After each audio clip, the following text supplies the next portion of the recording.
ये सोचते ही मैंने कदम पीछे नहीं हटाए। मैं वैली के बिल्कुल अंदर सेट होकर पूरे ग्राउंड पर अपना डोमेन फैलाए बैठा रहा और एक एक करके मॉन्स्टर्स की फसल काटने लगा। शाओ वू की मेंटल आवाज कई बार आई। वो काफी ज्यादा टेंशन में लग रही थी। शाओ यू, अब बहुत हो गया, हाथ रोक ले भाई, तमाशा बहुत बड़ा हो रहा है। मैंने गेट पर गिरते हुए मॉन्स्टर्स को देखा और एकदम ठंडी टोन में कहा, थोड़ा सा और रुक जाओ, इस माल को ऐसे छोड़ना बहुत बड़ा नुकसान होगा। पर भाई साहब, ज्यादा देर तक ये हेकड़ी टिकी नहीं। थोड़ी ही देर में असली आफत आ गई। एक लगभग 10,000 साल की कल्टीवेशन वाला अगलेज्ड हरिकेन बर्ड वैली के ऊपर मंडराने लगा।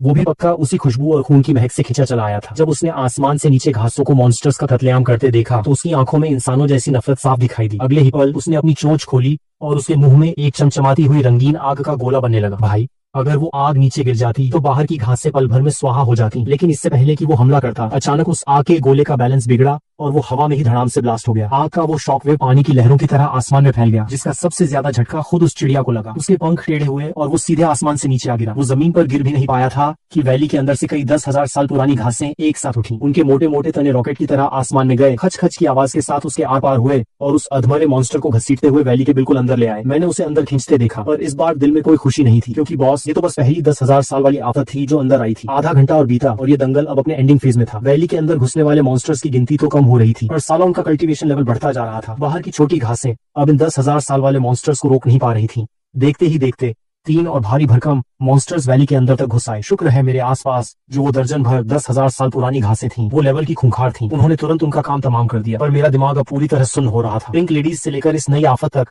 सिर्फ 1 घंटे के अंदर इस वैली में 3,000 से ज्यादा मॉन्स्टर्स मारे जा चुके थे। लाशों का ढेर लगा था। खून की महक इतनी गाढ़ी थी कि दम घुटने लगे। हमारी कई घासों की पत्तियां पूरी तरह लाल हो चुकी थी। ये पूरी वैली अब किसी खूबसूरत जगह जैसी नहीं, बल्कि कल्टीवेशन वाले पौधों का कोई वीभत्स कसाईखाना लग रही थी। सीन मेरी उम्मीद से कहीं ज्यादा बड़ा हो चुका था। मैं प्रॉफिट कमाने चला था, पर अब गेम हाथ से बाहर निकल रहा था। शाओ वू की आवाज फिर आई। इस बार वो बहुत ज्यादा सीरियस थी। शाओ यू, अब निकलो यहाँ से। अगर ऐसे ही चलता रहा तो सिर्फ मॉन्स्टर्स नहीं आएंगे, बाहर के हाई लेवल कल्टीवेटर्स भी इस तरह खींचे चले आएंगे। मैं कुछ पल चुप रहा, फिर मैंने धीरे से सिर हिलाया। हाँ, अब निकलने का टाइम आ गया है। इस बार मुझसे सच में कैलकुलेशन में गलती हो गई। शाओ वू ने मुझे दिलासा देने की कोशिश की। पूरी गलती तुम्हारी नहीं है। मुझे भी नहीं पता था कि इतनी बड़ी भीड़ आ जाएगी। मैंने उसकी बात बीच में ही काटी। शाओ वू, अपने ऊपर मत लो, ये मेरा डिसीजन था और मेरी ही गलती है। मैं थोड़ा रुका और लाशों को चूस रही घासों को देखा। चलो, कम से कम पूरा घाटा नहीं हुआ। इन्हें हजम करने के बाद वैली में कुछ नई 10,000 साल वाली घासें पक्का तैयार हो जाएंगी। मैं खड़ा हुआ और सभी घासों को शांत होने का ऑर्डर देने ही वाला था कि अचानक मेरी पूरी बॉडी पत्थर की तरह जाम हो गई। मेरे डोमेन ने मुझे कोई हिंट नहीं दिया था, पर मेरी ठीक पीठ के पीछे कोई आकर खड़ा हो चुका था। तभी पीछे अंधेरे से एक बेहद भारी और फटी हुई आवाज आई।